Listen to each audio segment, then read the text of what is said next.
This program is sponsored by DNS Group Bengaluru. Hard work is mantra for success.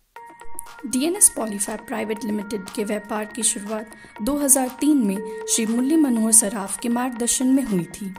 DNS Polyfab yarn, fabric, printing, processing और flexible packaging आदि विविध उत्पादों में काम करता है। 3 दशकों से अधिक के अनुभव के साथ DNS पॉलीफैब पैकेजिंग में एक महत्वपूर्ण कड़ी के रूप में खड़ा है। कंपनी व्यापार की तुलना में संबंधों को अधिक महत्व देती है। इसकी मुख्य खासियत ग्राहकों की संतुष्टि है। कंपनी 1 लाख टन की मासिक आपूर्ति के साथ वैश्विक स्तर पर विभिन्न प्रकार की PP बैग की आपूर्ति में महत्वपूर्ण योगदान दे रही है। अधिक जानकारी के लिए आज ही संपर्क करें 9132879747। धन्यवाद।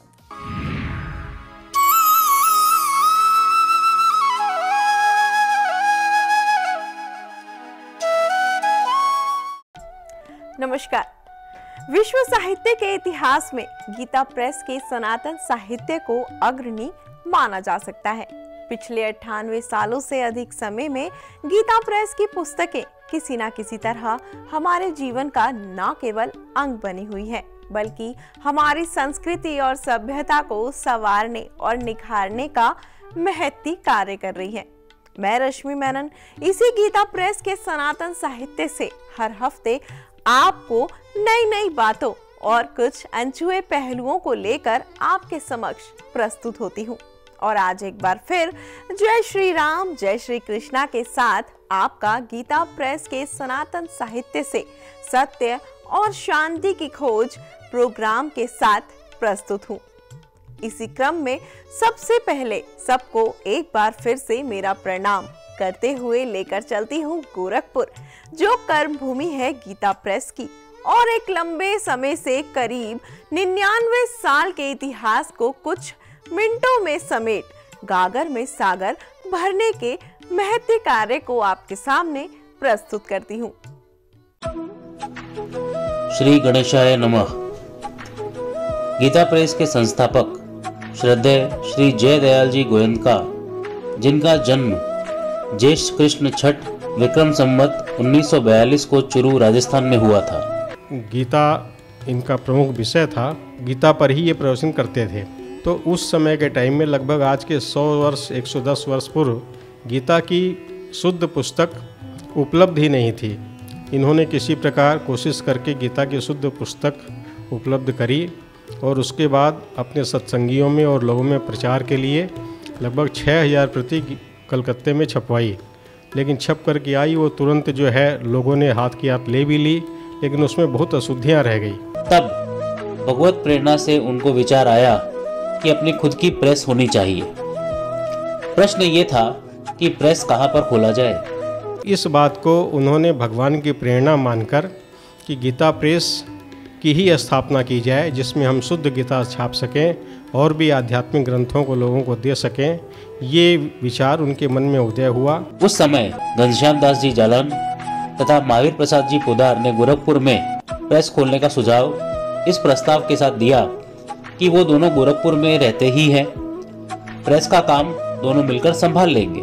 इस क्रम में गोरखपुर में गीता प्रेस बैठाने का निर्णय हो गया और 1923 अप्रैल महीने में गोरखपुर में इसकी स्थापना का कार्य एक छोटे से स्थान पर शुरू हुआ, जो कि आज समय बीतते बीतते इस रूप में आपके सामने है। उस समय जो मशीन उपलब्ध हम लोगों को हुई या गीता प्रेस को हुई, वो भी बोस्टन से आयात हुई थी। उसमें भी एक एक पन्ना करके प्रिंट होता था। और धीरे धीरे जैसे जैसे टेक्नोलॉजी बदलती गई, जैसे जैसे समय की मांग के अनुसार से जो चीज़ें उपलब्ध हुई, उनको गीता प्रेस ने हर समय अपनाया।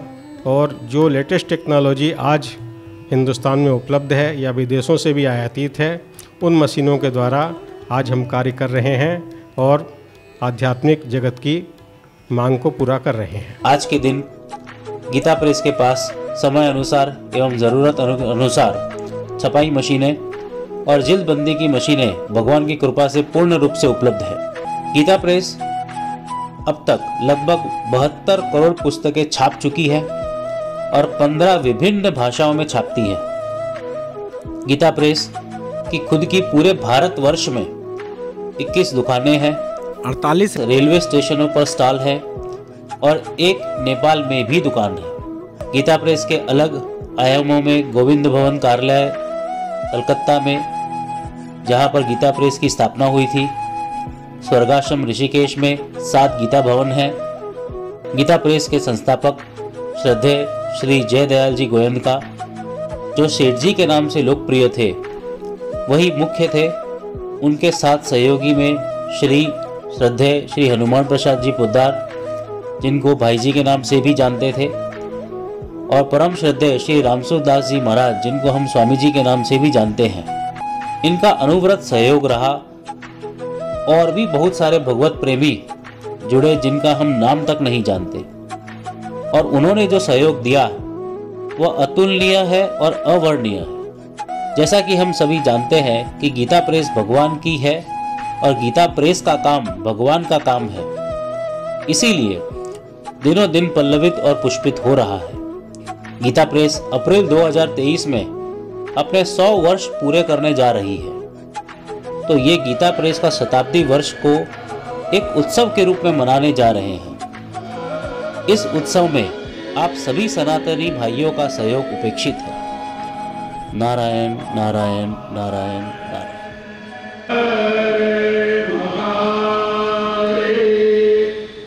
एक बार फिर से आप सभी का स्वागत है, और इसको देखकर शायद आप भी मेरी इस बात से सहमत होंगे कि सनातन साहित्य एक लेकिन भाषा अनेक।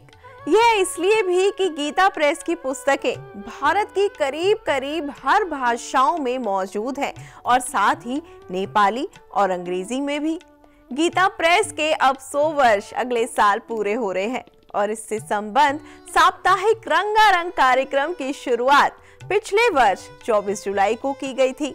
तब से निर्बाध रूप से लाखों करोड़ों दर्शक हर शनिवार को इस कार्यक्रम में अपने परिवार के साथ जुड़ते हैं, और एक बार जुड़ने के बाद इस वृहद परिवार का हिस्सा बन इसे शक्ति प्रदान करते हैं। अब आज अधिक समय ना लेते हुए मैं आपको ले चलती हूँ सीधे शांतम, जहाँ श्रद्धेय श्री विजय शंकर मेहता जी अपनी अमृतमयी वाणी में हमें इस गीता अमृत का रसपान कराएंगे। हमारे हनुमान जय श्री कृष्णा।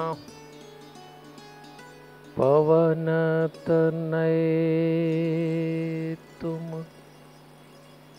एक आधारा,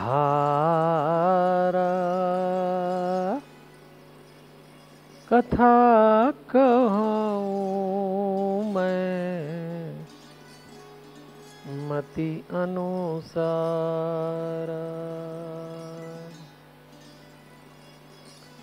वक्रतुंड महाकाय सूर्यकोटि समप्रभ, निर्विघ्नं कुरु मे देव शुभकार्येषु शुभ सर्वदा। गुरुर्ब्रह्मा गुरुर्विष्णु गुरुर्देव महेश्वर, गुरुर्साक्षात् परब्रह्म, तस्मै श्री गुरवे नमः। परमपिता परमेश्वर की बड़ी अनुग्रह भरी दृष्टि है और भगवान की असीम अनुकंपा है कि आज हम सब लोग हमारा जो ये पावन अनुष्ठान है, जिसको हमने नाम दिया है सनातन धर्म का महाकुंभ, सनातन सानिध्य का महाकुंभ, और इस पर आप सब लोग भली भांति परिचित हो चुके हैं कि ये क्यों किया जा रहा है। गीता प्रेस 100 वर्ष पूरे करने जा रही है अगले वर्ष। और क्या किया है गीता प्रेस ने? मुझे ऐसा लगता है कि भारत की संस्कृति को, हिंदू धर्म को और इन सबसे ऊपर मनुष्य जीवन को श्रेष्ठ साहित्य अगर मिला है तो यहीं से। 72 करोड़ पुस्तकें हैं, और अब जब हमारी नई पीढ़ी सत्य और शांति की खोज में हो, तो हमें समय रहते इस साहित्य को उनसे जोड़ना है। तो देवियों और सज्जनों, मैं चूँकि मेरा दायित्व है कि मैं हर बार आपको परिचित करा दूं कि इतने बड़े साहित्य को हमने 4 भाग में बांटा है। सतयुग, त्रेता, द्वापर, कलयुग, और साहित्य को भी इसमें ले लिया। सतयुग में हम लोग अपने पर्सनल लाइफ की बात करते हैं, वेद, उपनिषद, पुराण, तो भागवत की चर्चा करते हैं। त्रेता युग में रामचरितमानस की बात करते हैं, पारिवारिक जीवन से जोड़ते हैं। द्वापर में सामाजिक जीवन से जोड़ते हैं। और इन दिनों हम बात कर रहे हैं गीता और महाभारत के दिनों की। जैसे गीता का पहला अध्याय तो महाभारत के युद्ध का पहला दिन। आपको याद हो तो पिछले शनिवार हमने चर्चा की थी 9 वर्ष के पहले दिन। पहले दिन हम महाभारत के पहले दिन में चले थे। और अब आज बात करेंगे कलयुग। 5 देवता हैं। गणेश जी जल के प्रतिनिधि, दुर्गा अग्नि की, विष्णु जी आकाश के, सूर्य वायु के, और शिव यानी शंकर भगवान पृथ्वी के। और यही पंचतत्व से हमारा जीवन संचालित है। और कलयुग में हम बात कर रहे हैं हमारी प्रोफेशनल लाइफ की। व्यक्तिगत जीवन के बाद, सतयुग के बाद सीधे हम यहाँ आए तो हमको प्रोफेशनल लाइफ में बहुत कठिन समय देखना पड़ रहा है। इस समय बहुत मेहनत करना पड़ रही है। परिश्रम नशा न बन जाए, जिसको जो सफलता चाहिए मिले पर शांति के साथ। और हम गणेश जी की चर्चा इसमें कर रहे हैं। तो गणेश जी कौन है? विवेक के देवता। बुद्धि की देवी तो सरस्वती जी हैं, और गणेश जी विवेक के देवता हैं। इसलिए अब हमको हमारे निर्णय विवेक से जोड़ना है, जिसको डिस्क्रिशन कहते हैं। चूंकि नया वर्ष आरंभ हुआ है, अभी हमने प्रवेश ले लिया है नए वर्ष में, तो एक निवेदन करूंगा कि जो पिछली स्मृतियां हैं ना, बीता हुआ, उसे केवल बुद्धि से नहीं, स्मृति से विवेक को जोड़िए। स्मृतियां मनुष्य को मथ देती हैं। और कभी कभी तो ऐसा लगता है यादें तूफान लेकर आती हैं। याद करने पर तो बीता हुआ सुख भी दुख देने लगता है। हम सब नए वर्ष में प्रवेश कर चुके हैं। चल रहा है, अभी अभी आरंभ हुआ है। तो जब याद करने पे बीता हुआ सुख भी दुख दे, तो फिर दुख तो बहुत पीड़ा पहुंचाएगा। प्रवेश हो चुका है। तो हमारे साथ जो जो पिछले वर्ष में हुआ, और ये जो पिछला वर्ष बीता बड़ा पीड़ादायक था कुछ लोगों के लिए, ध्यान रखिएगा। वो पिछली स्मृतियां नए वर्ष में बोझ न बन जाएं। अच्छी स्मृतियां आपको नए साल में अहंकार दे सकती हैं, तो बुरी यादें आपको उदासी में पटक सकती हैं। इसलिए नव वर्ष के आरंभ में जब हम गणेश जी को याद करेंगे, इस विचार को जरा जोड़ के चलिएगा। देवियों और सज्जनों, जीवन बहुत संतुलन मांगता है। तो इस वर्ष 2022 में इस बात का संतुलन बनाए रखें। जो अच्छा था वो इस साल काम आए, और जो बुरा था वो इस वर्ष रुकावट न बन जाए। क्योंकि बहुत कुछ बुरा घटा है, और अगर उसको लेके चलते रहे तो शायद ये साल भी बिगाड़ लेंगे। वो तो हो गया, आपके हाथ में कुछ नहीं था। बीता हुआ समय और संसार से गुजरे हुए हमारे परिजन कभी लौट कर नहीं आते। 2 चीजें नहीं लौट के आएंगी। आपका कोई रिश्तेदार, आपका भाई बहन, बाप बेटा, पति पत्नी, जो रिश्ता हो, वो अगर संसार से चला गया तो नहीं लौटेगा। और जो वक्त बीत गया वो भी नहीं लौटता। हमारे जीवन में बहुत सारे लोग होंगे जो प्रिय थे पर चले गए संसार से। बहुत याद आती है, और हम जानते हैं कि वो लौट कर नहीं आएंगे। अब उनकी स्मृतियों को हम चाहें तो अपनी ऊर्जा के सृजन का माध्यम बना सकते हैं, और उसी ताकत से 2022 में अच्छे काम कर सकते हैं। और यदि उनकी याद में डूब गए, थक गए, उदास हो गए, तो आने वाले साल के काम बिगाड़ भी सकते हैं। मैं आपको इसीलिए विवेक से जोड़ रहा हूं कि अब निर्णय विवेक से लीजिए। गणेश जी उसी के देवता हैं, तो इसलिए स्मृति को नए समय में उत्साह बनाएं, भ्रम और भय से मुक्त रहें। यादें दो काम करती हैं। अब देखना, जब आपको कोई चीज याद आती तो वो दो काम करती हैं। पहला तो भ्रम पैदा करती हैं और दूसरा अज्ञात भय में उतार देती है। जब भी हम कुछ बातों को याद करते हैं तो हमें लगने लगता है कि हमने जो किया वो ठीक किया क्या, सही हुआ क्या, यहां से कंफ्यूजन शुरू होता है। और इस भ्रम से हम बाहर नहीं आ पाते, और जब नया कुछ करने जाते हैं तो पुरानी स्मृतियां डराती हैं, बहुत डराती हैं पुरानी यादें। तब ऐसा हुआ था, अब क्या करें, अब कहीं गलत ना हो जाए। इसलिए पूरी तैयारी के साथ नए साल में उतरिएगा। आने वाले वक्त को भय और भ्रम से मुक्त रखिएगा। हम जो भी करेंगे पूरे आत्मविश्वास से करेंगे। इस आने वाले वर्ष में जिसमें हम प्रवेश कर गए हैं, समय का पूरा सदुपयोग करेंगे। बीता हुआ साल दुनिया, देश और हमारे पारिवारिक जीवन में, व्यावसायिक जीवन में, सामाजिक जीवन में बहुत बड़ा परिवर्तन दे गया। इस महामारी से नियंत्रण के लिए जो प्रतिबंध लगाए, धीरे धीरे मुक्त हो गए। पर याद रखिए, प्रतिबंध मुक्त हुए, नियम नहीं।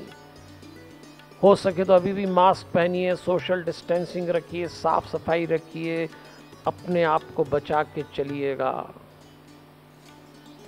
हमारे देश के राजनीतिक वातावरण में उम्मीद के आकाश छाए हैं, हम आगे बढ़ जाएंगे,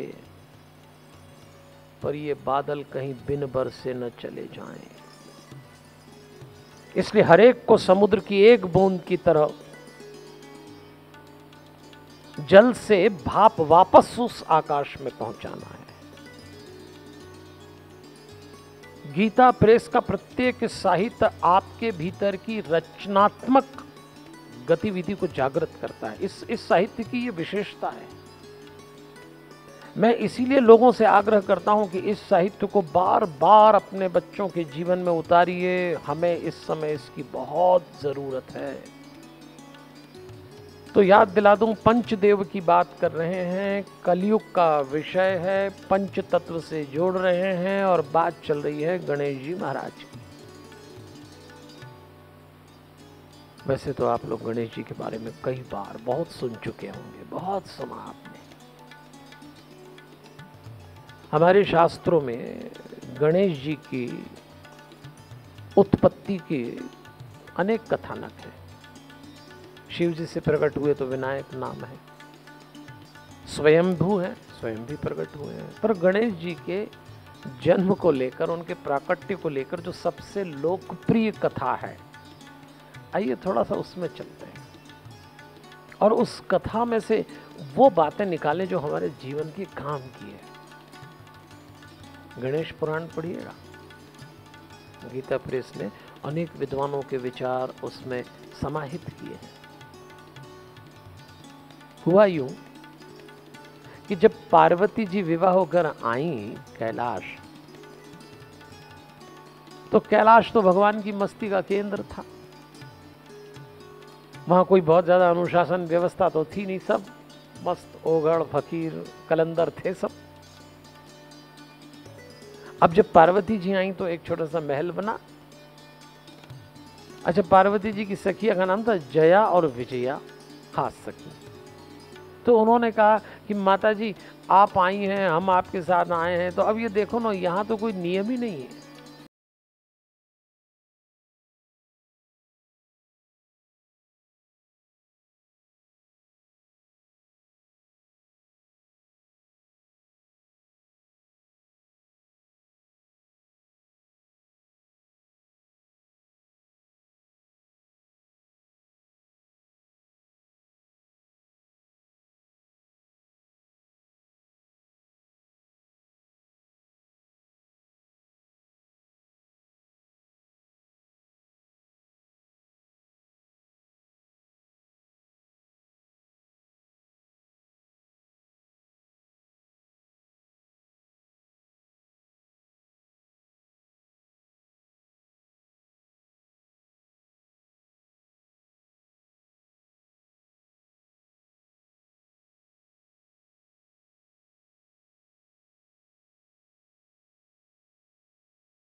आज गणेश जी की चर्चा में, उनके प्रागट्य में और शिव पार्वती के दाम्पत्य से हमें कर लेना चाहिए कि यदि आप घुट घुट के जी रहे हो, परेशान हो, पति पत्नी के रिश्ते में तनाव आने लगे, यदि इस रिश्ते को बचाना चाहते हैं तो एक दूसरे की अच्छाइयां देखें। इस रिश्ते में पार्वती जी ने शिव में और शिव जी ने पार्वती जी में जो श्रेष्ठ था वो चुना, तो गणेश का जन्म होना ही था। तो मैं एक सूत्र दे रहा हूं कि जब पति पत्नी में तनाव हो तो एक रास्ता देखें कि इसके भीतर जो बेस्ट है अभी उसी का चिंतन करेंगे, जो श्रेष्ठ है। कोशिश करें कि एक दूसरे की अच्छाइयां देखने लगे, जो भी श्रेष्ठ है अपने जीवन साथी में उसको ढूंढ ढूंढ कर निकालें, बजाय इसके कि निकृष्ट देखते रहें, कमजोरी देखते रहें, एक दूसरे को कोसते रहें। ये न करें। और इसके लिए आपको अपनी पॉजिटिविटी बढ़ाना पड़ेगी। किसी के भीतर अच्छाई देखना आसान काम नहीं है, लेकिन यदि जीवन साथी की अच्छाइयां निकालने लगे तो टूटते हुए रिश्ते को बचाने में आपको सुविधा हो जाएगी। ऐसा भी होता है कि कुछ जोड़े रिश्ते को तोड़ना नहीं चाहते, लेकिन 10-15 साल तक यदि शादी चलती रहे तो एक उबाऊपन आ जाता है। ये एक मनोवैज्ञानिक तथ्य है। सामाजिक दबाव, पारिवारिक मजबूरी के कारण यदि पति पत्नी अलग न हो तो फिर घिसट घिसट के चलने लगते। कई लोगों का दाम्पत्य ऐसा होता है जैसे चरखी में से गन्ने को निचोड़ कर निकाल दिया गया हो, सारा रस समाप्त हो जाता है। तो ऐसे में एक उम्र के बाद अपने जीवन साथी की अच्छाइयां देखना शुरू कर दो, क्योंकि इस 10-15 साल 25 साल के रिश्ते में बहुत कुछ चुक गया है। इसलिए आपको ढूंढना पड़ेगा। आप दोनों के बीच में जो रस बचा है वो आपको छांटना पड़ेगा। इस दौर में बच्चे बड़े हो चुके हैं, भौतिक जिम्मेदारियां पूरी हो चुकी होती हैं, और यदि पति पत्नी के बीच कुछ विशेष न रहा तो बेकार का ही झगड़ा शुरू हो जाता है। ऐसे में अगर कोई आकर्षण रह गया है तो वह है एक दूसरे का सानिध्य। उम्र के इस पड़ाव में एक दूसरे के लिए पूर्ति करना, बस यही रह जाता है। थोड़ा मनोवैज्ञानिक बात कर रहे हैं, क्योंकि इस समय शिव और पार्वती जी और हमारे गणेश जी की इस समय जो उनका प्राकट्य हुआ है उससे जोड़ के देख रहे हैं। तो एक अच्छा तरीका है, श्रेष्ठ ढूंढा जाए अपने जीवन साथी में, और इसको पर्पसली करें।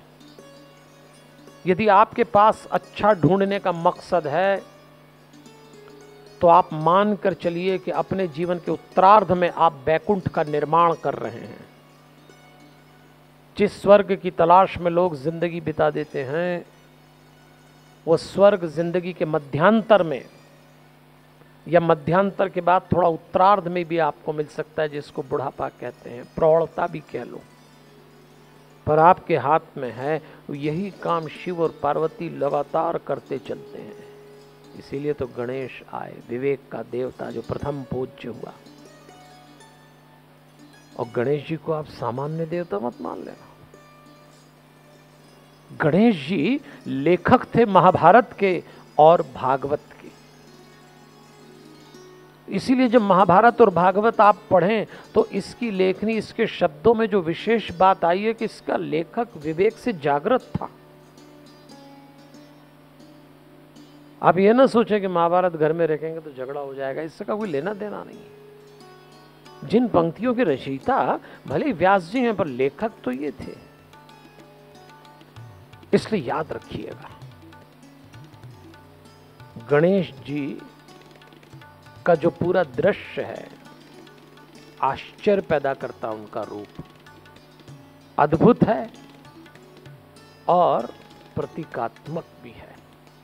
गणेश जी को आप जिस एंगल से देखें, उनको देख के आश्चर्य होता है, ये कैसी छवि है। जिज्ञासा जागती है, कभी कभी तो बिल्कुल चमत्कारी लगते हैं। अब उनका मुख देखिए गणेश जी का। ऐसा कहते हैं स्मरण शक्ति हाथी की बड़ी गजब की होती है। हमारा मेमोरी लेवल यदि हाई हो जाए तो हम आधी दुनिया जीत लें। आज आदमी कई जगह तो यही मारा जाता है, और ख़ास तौर पे हमारे बच्चों के जीवन में गणेश जी होने का अर्थ ही है आपका मेमोरी लेवल बहुत हाई हो जाएगा। अब गणेश जी के कान देखिए, बिल्कुल सूप की तरह है। सूप का क्या काम है? किसी भी अन्न को डालो तो सूप उसको छान देता है, सूप का काम ही है। हमारे कान क्या सुने? वही शब्द सुने छन छन कर जो भीतर आए। अगर आप ऊट पटांग सुनने लगे तो आपको हेडेक भी होगा और आप डिस्ट्रक्टिव भी हो जाएंगे। क्या सुना जाए ये भी बहुत इंपॉर्टेंट है।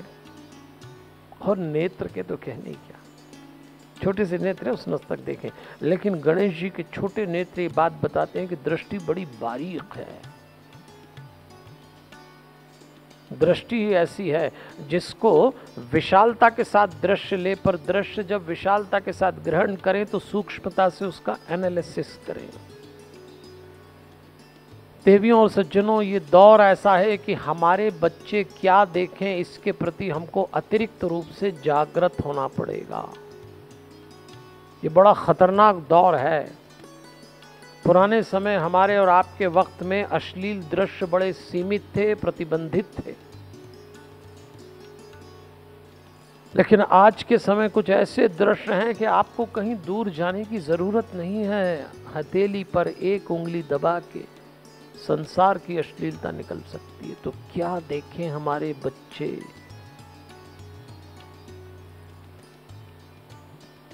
उनके पास जो इस समय इंफॉर्मेशन टेक्नोलॉजी का साधन आ गया है, मोबाइल, लैपटॉप, आप जरा सोचिए वो क्या देख रहे होंगे। और समय से पहले यदि कुछ जानकारियां किसी के जीवन में उतर आए तो जीवन विकृत होना है, हो जाएगा जीवन विकृत। बच्चों का हो रहा है। इसलिए गणेश उनके जीवन में उतरेंगे तो उनको एक विवेक जागेगा, क्या देखा जाए, कितना देखा जाए, कब देखा जाए। काम के बारे में ऐसा कहते हैं वासना के लिए कि उसका पहला प्रवेश नेत्र से होता है, स्पर्श तो बाद में आता है। भोग नेत्रों से आमंत्रण लेता है और योग भी नेत्रों से आमंत्रण लेता है। नेत्र खोल दें तो भोग आ जाएगा, नेत्र बंद करना ठीक से आ जाए तो योग आ जाएगा। बड़ा उपयोग है। इसलिए गणेश जी के नेत्रों को देखना आप, और गणेश जी की जीवा, उनकी जो वाणी है बड़ी संतुलित है। आप उनकी जीवा को देख ही नहीं सकते। आप अगर उसको सूंड मान लें तो कितनी व्यवस्थित ढंग से अन्न को ले जाके भीतर ले जाते हैं। जीवा को ये कला आना चाहिए। ये जीव ही तो है जो स्वाद और विवाद दोनों को तैयार करती है। और यदि आप इस पे नियंत्रण कर ले तो फिर क्या दिक्कत है। तो हमारे गणेश जी को जब आप देखते हैं तो एक छवि निकल के आती है, हष्ट पुष्ट और मस्त। ऐसे ही रहना है। ये तीन चीजें मिलके स्वास्थ्य है। तो चूंकि इस नए वर्ष में मेरी एक चिंता ये भी है, आपकी भी होगी, कि हमको हर हालत में स्वस्थ रहना है। अगर हमारे स्वास्थ्य का रक्षक कवच कमजोर हुआ तो महामारी को आक्रमण करने में देर नहीं लगेगी। इसलिए विवेक जगाइए, आप तैयारी रखिए। देखो, बाहर की परिस्थितियों को कंट्रोल करने के लिए आपको सक्षम होना पड़ेगा। हमने एक शाम चरागों से सजा रखी है, शर्त लोगों ने हवाओं से लगा रखी है। यहां मैं उस बीमारी को मान के चल रहा हूं कि वो भी तैयार है आक्रमण के लिए और हम भी तैयार हैं रक्षा के लिए। लेकिन इस समय विवेक की बड़ी भूमिका है। इसलिए आपसे निवेदन करना चाहूंगा, देवियों और सज्जनों, कई बार बच्चे पूछते हैं विवेक क्या होता है। देखो आपको एक छोटी सी घटना सुनाता हूँ। एक जमींदार साहब थे, उनको अपने फार्म हाउस पे अपने मित्रों को बुलाकर खेल दिखाने का बड़ा शौक था और उनके फार्म हाउस पे एक माली था और उस माली का कोई 10-12 साल का बेटा था और जमींदार साहब अपने मित्रों से कहते, देखो तुमको एक खेल दिखाता हूँ। आज के वक्त में जब दुनिया इतनी आगे निकल गई, पढ़ाई लिखाई आ गई, ये 10-15-12 साल का जो लड़का है कैसा ठस है, गधा है, बोट है, देखो तुम्हें खेल दिखाता हूँ। और जमींदार साहब अपने एक हाथ में 50 का नोट रखते, दूसरे हाथ में 500 रुपए का नोट रखते और उससे कहते उठा। सब लोग देखते, उठा ले। वो लड़का 50 रुपए का नोट उठा लेता, सब हंसते और जमींदार साहब कहते, देखा ना कैसा मूर्ख है, उसको यही फर्क नहीं मालूम कि 50 का है कि 500 का है। और जब भी उनकी महफिल जमती, हफ्ते में 3-4 दिन जमती, तो बस सबसे पहले यही खेल आता, चलो उस पागल को बुलाओ, ना बेअकल को बुलाओ, देखो कैसा है, एक हाथ में 50 का नोट, दूसरे में 500 का नोट, वो 50 का उठा लेता। खेल चल रहा है। एक दिन जमींदार साहब के एक दोस्त ने सोचा कि ये सिलसिला क्या है, तो उन्होंने उस लड़के को बुलाया, कहा, अरे भाई दुनिया कहाँ से कहाँ चली गई, तुझे कब अकल आएगी। जमींदार साहब के एक हाथ में 500 का नोट, दूसरे में 50 का, तुझे 500 उठाना चाहिए, तू 50 उठाता है, तुझे कब अकल आएगी। इतने दिन से हम खेल देख रहे हैं। उस लड़के ने कहा, हुजूर जिस दिन मैंने 50 का छोड़ के 500 का नोट उठाया, उस दिन ये खेल ही बंद हो जाएगा। यह है विवेक। जिंदगी के कई संघर्ष आपको इसी ढंग से पूरा करना पड़ेंगे। तो देवियों और सज्जनों, मैं अपनी बात पूरी करूंगा। इस नव वर्ष में आपसे कहूंगा, अपनी स्मृतियों को, अपने निर्णयों को संकल्प में बदलने के लिए आप गणेश जी से जुड़े रहिए। अपने बच्चों को गणेश जी से जोड़िए। गणेश जी केवल आयोजन के देवता नहीं है, गणेश जी केवल आकृति के देवता नहीं है, वो विवेक के देवता है। तो चलिए हम इस महाअभियान को आगे बढ़ा रहे हैं। अगली बार हम फिर सतयुग में मिलेंगे, बात करेंगे भागवत पुराण की, जिसमें कथा चल रही है। हर युग से जुड़ा साहित्य हम जोड़ते चलेंगे, क्योंकि हमारे और आपके पास 15-20 साल का समय है। हमारी नई पीढ़ी के हाथ में कुछ हम ऐसा सौंप जाएं जहां उनके जीवन में सत्य और शांति की खोज पूरी हो सके। आज मुझे आज्ञा दीजिए। मैं गणेश जी महाराज से प्रार्थना करूंगा कि मेरे जीवन में जो जो भी सुख आए हैं वो सब आपके जीवन में आए, और मेरे जीवन में जो जो भी दुख आए वो एक भी आपके जीवन में ना आए। हमारे हनुमान, हमारे हनुमान, हमारे हनुमान। जय श्री कृष्ण। ये गीता प्रेस अनुपम कृति है, और सनातन हिंदू धर्म की दृष्टि से अगर हम विचार करें तो गीता प्रेस कहीं से दान लेकर के नहीं, आंतरिक ऐसी एक सुव्यवस्थित मैकेनिज्म के द्वारा इसको बनाया है कि पूरे विश्व में, दुनिया के 127 देशों में 100 करोड़ से ज़्यादा जो सनातन धर्मावलंबी है, उसके युवा से लेकर के आबाल वृद्ध तक सभी को सनातन धर्म के बारे में जानकारी मिल सके, ज्ञान प्राप्त हो सके। और मैं कहूँ कि आज पूरे विश्व में युवा पीढ़ी में अगर नैतिक शिक्षा के बोध के संदर्भ में अत्यधिक आवश्यकता महसूस की जा रही है, तो उसका पूरा एक खजाना अगर किसी के पास है तो सिर्फ गीता प्रेस की पुस्तकों में है।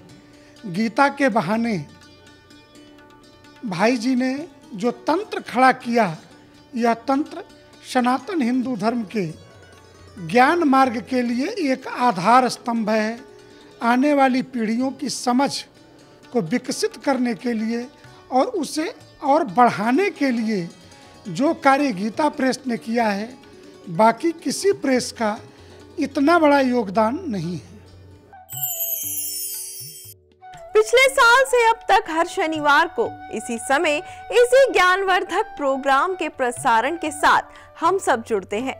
और इस ज्ञान के महासागर में सनातन साहित्य से सत्य और शांति की खोज से निकले अनमोल मोतियों की माला पिरोते हैं और ना केवल ग्रहण करते हैं बल्कि उसमें दिन प्रतिदिन मोतियों को बढ़ाते जाते हैं, क्योंकि यह मानना है कि अगर हम अपने ज्ञान को टटोलें या परखें नहीं तो वह ज्ञान सुप्त अवस्था में पड़ा रहता है और मानव की स्मृति से धीरे धीरे लुप्त होता रहता है। इसी को देखते हुए इस कड़ी में आपकी स्मरण शक्ति को परखने के लिए एक क्विज की शुरुआत भी की गई है। जी हाँ, एक ऐसी क्विज जिसका सही जवाब जल्दी से देकर आप ज्ञान के भंडार के बिग बॉस बन सकते हैं, बिना किसी घर को बदले या ऊल जलूल हरकत किए बगैर। यह एक ऐसी प्रतियोगिता है जो आपके परिवार के सभी सदस्यों का ज्ञानवर्धन, मनोरंजन तथा जीवन उपयोगी बातों का भरपूर ज्ञान को परखेगा और सही उत्तर देने वाले को मिलेगा अमूल्य उपहार और आप बनेंगे ज्ञान के भंडार के बिग बॉस। पिछले कई प्रोग्रामों में हमने विजेताओं के ओजस्वी विचार चलाए और विजेताओं को उनकी पुस्तकों का सेट भी प्राप्त हुआ, जिनसे न केवल इस साहित्य का अधिक से अधिक विस्तार हुआ बल्कि लोगों के विचारों में सनातन साहित्य को मनन करने के बाद एक सकारात्मक परिवर्तन आया।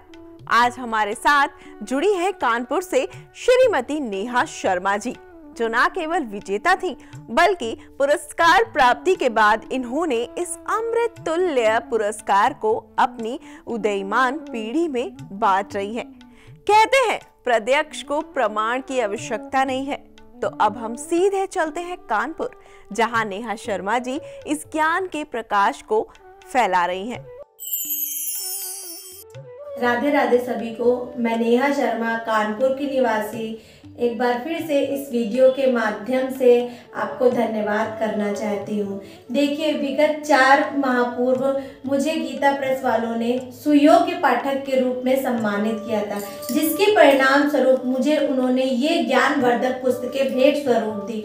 मैंने इनको पढ़ा और इन पुस्तकों को पढ़कर मेरे जीवन में जो मार्गदर्शन हुआ शायद मैं उन्हें शब्दों द्वारा ना बता सकूं।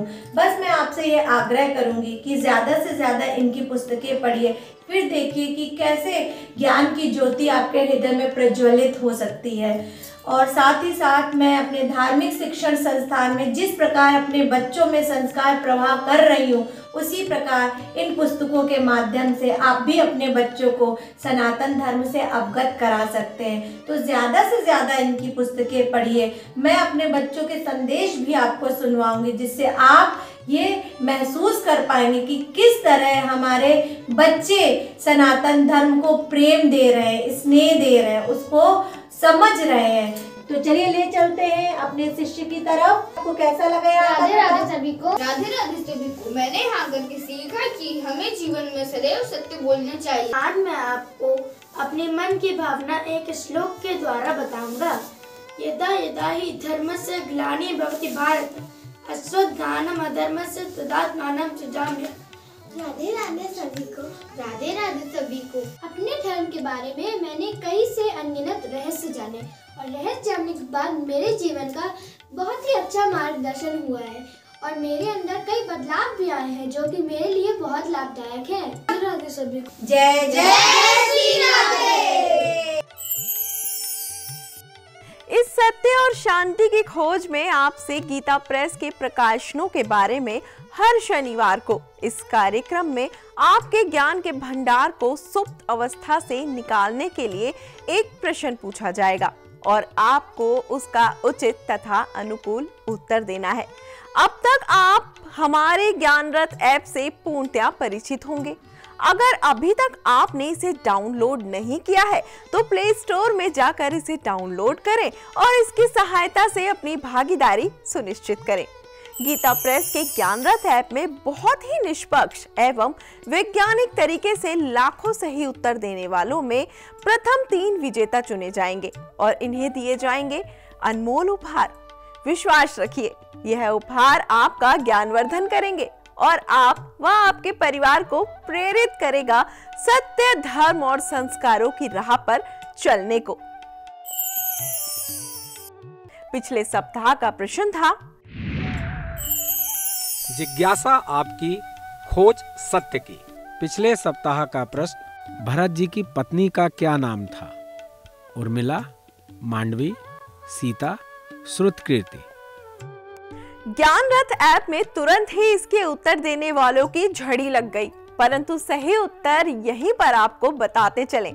सही उत्तर है जिज्ञासा आपकी, खोज सत्य की। सही जवाब है मांडवी। दर्शकों, हमें इस बात का हर्ष है और गर्व भी कि सनातन साहित्य की सत्य और शांति की खोज में आप हमारे साथ लगातार बने रहे और प्रोग्राम के विश्राम के तुरंत बाद ही उत्तर रूपी ज्ञान की वर्षा से आपने ज्ञान रथ ऐप को भर दिया। साथियों, आपके इस प्यार और लगाव का दिल से सादर करते हैं और आगे बिना कोई समय गवाए पिछले सप्ताह के 3 विजेताओं के नाम की घोषणा करते हैं। प्रथम विजेता है श्री वेद प्रकाश सिंह जी, चेन्नई। दूसरे विजेता है श्री रविंद्र कुमार मेहरा जी, सीहोर। तीसरे विजेता है सुश्री सोनाली जी, मुंबई। हमारे क्विज के इन 3 विजेताओं को हमारी तरफ से ढेर सारी शुभकामनाएं, इस उम्मीद के साथ कि आप अपने आसपास के लोग, मित्र, बंधु बांधव, सगे संबंधी सभी को इस ज्ञानवर्धक कार्यक्रम के साथ न केवल जोड़ेंगे बल्कि प्रेरित करेंगे कि वह एक बार गीता प्रेस की वेबसाइट www.geetapress.org या ज्ञानरथ ऐप को डाउनलोड करेंगे। tinyurl.com/gyanrath।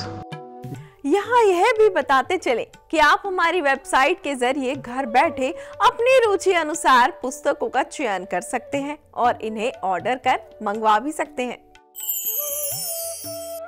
एक बार फिर इस क्विज के विजेताओं को शुभकामनाएं देते हुए आपके इंतजार की घड़ियों को समाप्त करते हैं और बताते हैं कि इन तीनों विजेताओं को पुरस्कार स्वरूप क्या मिलेगा।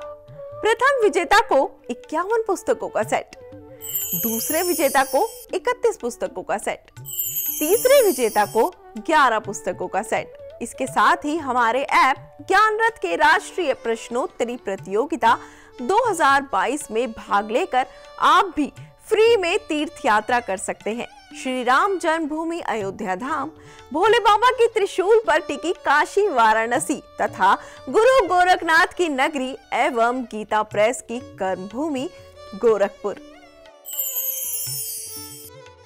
समय का चक्र किसके रोके रुका है और यह सर्वविदित है कि जो समय आपकी रुचि के साथ बीते वह क्षण कब समाप्त हो गए यह पता भी नहीं चलता और आज इसका उदाहरण आप देख चुके हैं। अब आपके समक्ष प्रस्तुत है इस सप्ताह का प्रश्न, जिज्ञासा आपकी, खोज सत्य की। इस सप्ताह का प्रश्न, लक्ष्मण जी किसके अवतार थे? विष्णु जी, शंकर जी, शेषनाग जी या ब्रह्मा जी? इस क्विज के उत्तर देने की अंतिम तारीख है।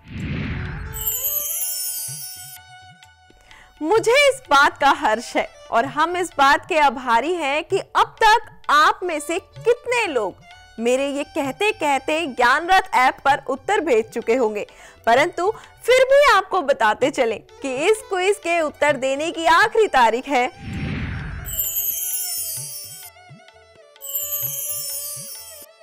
आप भी तुरंत इस क्विज में भाग लें और ज्ञान के बिग बॉस बने।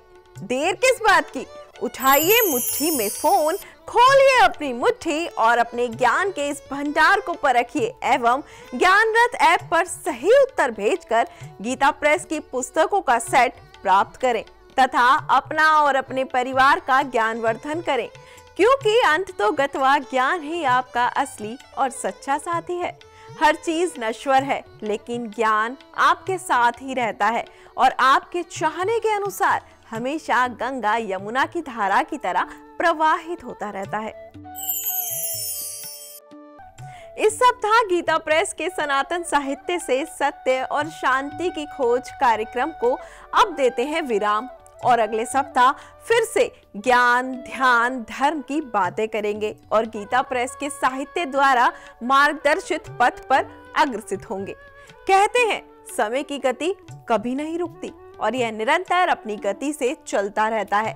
तो अब समय है आपसे आज्ञा लेने का, इस वचन के साथ कि अगले शनिवार रात्रि 9 बजे फिर ज्ञान रूपी इस अविरल धारा में गोते लगाएंगे और पाएंगे ज्ञान रूपी अमूल्य हीरा।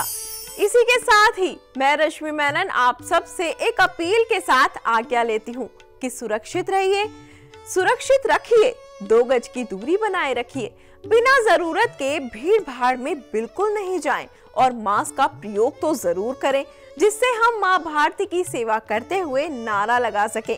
जय माँ भारती, जय श्री राम, जय श्री कृष्णा, हमारे हनुमान, जय Hind.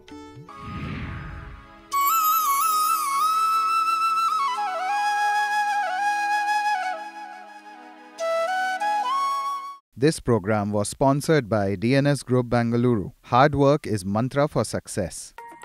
DNS Polyfab private limited के व्यापार की शुरुआत 2003 में श्री मुरली मनोहर सराफ के मार्गदर्शन में हुई थी।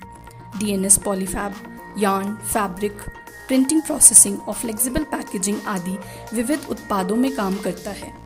3 दशकों से अधिक के अनुभव के साथ DNS पॉलीफैब पैकेजिंग में एक महत्वपूर्ण कड़ी के रूप में खड़ा है। कंपनी व्यापार की तुलना में संबंधों को अधिक महत्व देती है। इसकी मुख्य खासियत ग्राहकों की संतुष्टि है। कंपनी 1 लाख टन की मासिक आपूर्ति के साथ वैश्विक स्तर पर विभिन्न प्रकार की PP बैग की आपूर्ति में महत्वपूर्ण योगदान दे रही है। अधिक जानकारी के लिए आज ही संपर्क करें 9132 87947। धन्यवाद।